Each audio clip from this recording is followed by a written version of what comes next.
back to another episode of 12-Inch Figure Fanatic. Today is a special episode because we're doing a double feature. We have not one, but two figures that we're going to be doing an open unboxing and review on. One is McCauley, one is Vincent Hanna. They are both from the movie Heat. You can't do one without the other. You really got to have these as a set. So let's crack this stuff open and see what we got going on here. All right. Forgot to mention this is by Present Toys. Now I have had some figures from them before, and Present Toys never disappoints, so I expect pretty good results when we unbox these right now. Let's go with the bigger box first. Robert De Niro's character. If you haven't seen the film, I highly recommend it. It's, I mean, there's a lot of bank robber type movies out there, but this one really just, it has a lot of charm. There's a lot more depth to the character development in the film than the typical robbery movie. Foam on top. And, oh my gosh, he's kind of broken apart here. Let's get the shoes on.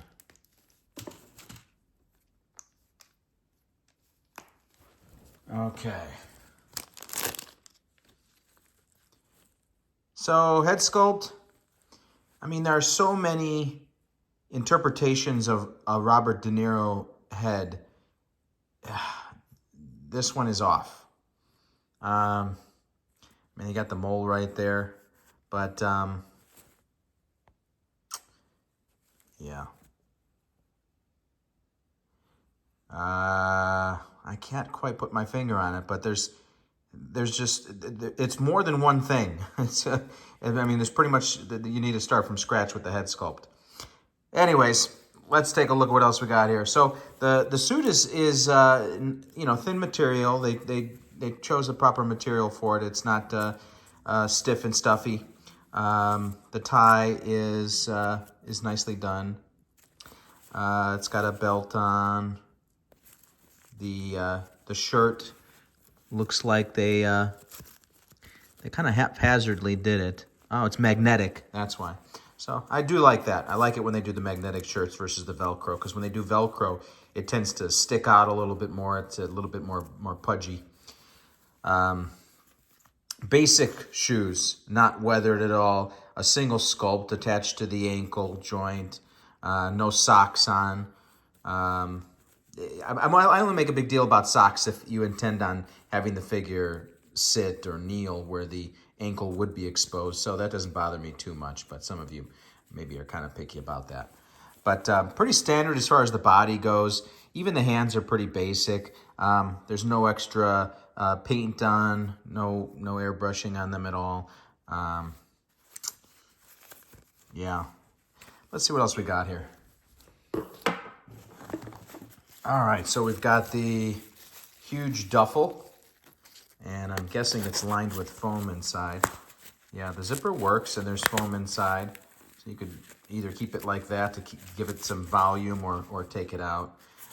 Pretty thin material, though, as far as what they used to construct it, but pretty detailed on the strap. It's got the buckle on it. No outside pockets or anything like that. Decent enough. Got a watch here, and man, there's not too much going on there. It's got a sticker on it. I can't tell what's going on with the sticker. I guess this is a digital display. I don't know. And then sunglasses. And I like that they're thin. They're not cartoonish like a lot of figures do. And it's made out of plastic. It's got some ply to it, but I mustn't have it too much. And there's no translucence going on there. It's just opaque, so you wouldn't be able to see any of the eyes through the lenses. Well, actually, now that I put it down, so it's not plastic. It took hitting the table for me to realize that it is made out of metal. So yeah, you could bend it as well. I like metal sunglasses because you could also bend it a little bit to make it stick to the head sculpt a little bit better. You've got some hands here. Once again, not too much going on as far as the detailing.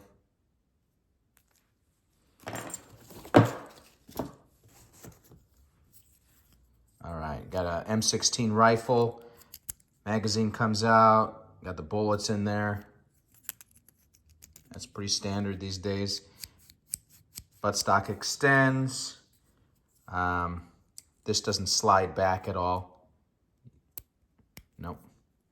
And there's no strap or even a loop to insert a strap. I forget if he has a strap on it in the movie. I'd have to watch it again. It's been a while. Made out of plastic, though. Same thing with the handgun here. Made out of plastic. Slide works, though. Magazine. Does the magazine come out?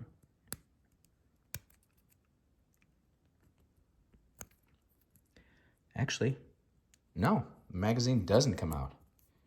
And you can't see bullets in there. So that's interesting.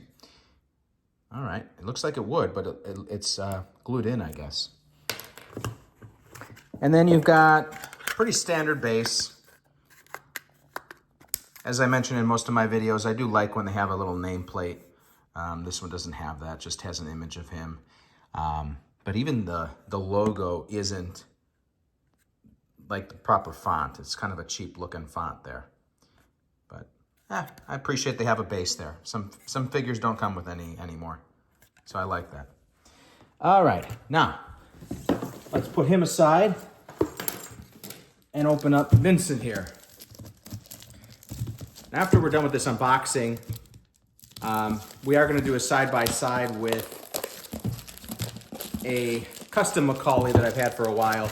And as bad as the head sculpt is on this one, believe it or not, the other one is even worse.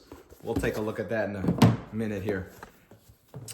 Okay, so he has his feet attached. Good. Let's see if they messed up this as well. No, this one's pretty good. It definitely looks accurate. I would say that maybe they could have done a little bit more layering on the skin. It's a little flat, but the sculpt itself is fantastic. And you know, as far as the age goes, they did that pretty well. As if you watch the film, you'll see some appropriate layering in the blazer.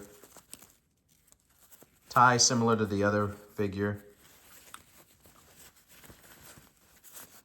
Yeah, same belt, identical belt to the last figure. The pants are loose and a little bit too long. Like he tends to wear not only in Heat, but in a lot of his films. I don't know, maybe it's his personal style that he insists on in the films, but he tends to wear very baggy dress pants. And the shoes are the same as well as the other figure. Hands, bland like the other one. So let's see what else we got here. Okay, so this is not an M16. I forget what this one's called, but this one is there's a few moving parts here. So the buttstock flips out, and it snaps. I like that. Yeah. And then this moves a little bit, and then you've got some rounds in there. No weathering, very basic on this. Not even any labels like auto or semi. Some weapons go so far as to do that. Now this flips out too. Yeah, so pretty basic on that. The handgun, once again, slide works. Magazine comes out, but there's nothing in there. So I imagine that their intention is that you don't pull it out, because usually they would paint the rounds if that was the intent.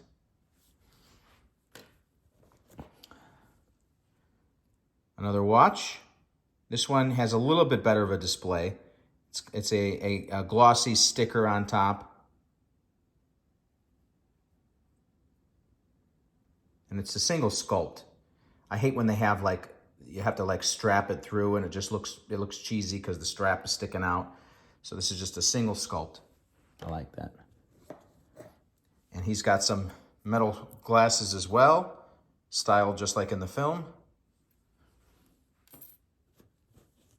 And we have a badge. Very detailed. And it's got a nice shine to it. And it looks like, yeah, so what they did is they made it out of metal. It's a plastic piece mounted on the back, and then the front face here is a metal. I like that. That's very nice. All right, you got some hands there, and they did do the ring there, so that's nice as well. And that looks like, yeah, it's separate from the sculpt itself. They actually put it on there. Very nice. They didn't have to do that, so I appreciate that. And his base has a picture of him. Oh.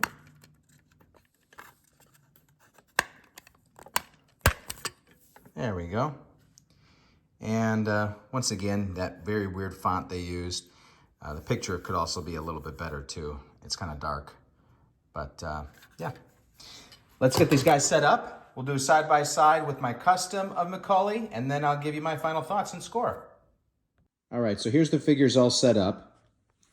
And yeah, I do like this one.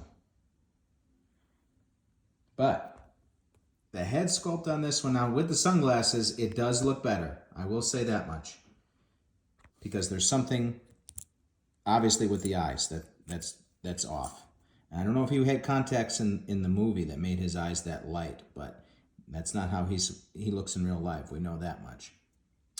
I think that might be the main thing, but otherwise, the head sculpt's off. Here's another fatal flaw that I noticed from doing some footage reviews. When he's running in this pose with the bag, he's running through the streets, shooting stuff up. He's got gloves on. Now this doesn't have the option to switch out glove hands. So that's a fatal flaw as far as this figure goes. Another fatal flaw. So here's the custom that I had for a while. Obviously, the head sculpt is garbage, right? But in the film, he's got all his junk on underneath with all the ammo pouches, right? And this figure didn't come with that, but it should have if it's going to be accurate to the film. Otherwise, the suit is also terrible on this figure. It's the old style before figures started using thinner material. So when I mentioned earlier that the new figure is not stuffy looking, this one is stuffy looking, but it does have the glove hands, and it does have some socks on, and the shoes look a little bit better. The rifle, basic, but even that looks a little bit better. And the base, I think it's just a Hot Toys base from like a Terminator figure, and then they just put this sticker on there when I bought it off eBay. But I do like how it's a street, and it does look much better with the figure versus that basic thing. But like I said, I appreciate that they included a base. All right, so final thoughts. I'm going to score these separately. So this figure here is going to get a 8.7. Both figures are pretty basic. They're not. There's no way they're going to get anything above a 9. Yeah, I mean, it is what it is. The hands are looking a little cheap. The weapons are cheap. They cut corners in the wrong places and put detail into areas that they could have skipped out on. It's weird. Same thing with this figure. And the head sculpt, I got to dock points off. So this one I'm going to give an 8.7. And then this one I'm going to give a 7.2. Missing the glove hands, critical error. The head sculpt is garbage. And I don't like the shoes on either one, but I'm not going to mess too much about that. Anyways, thanks for tuning in, guys. Remember to subscribe, and I'll see you next time.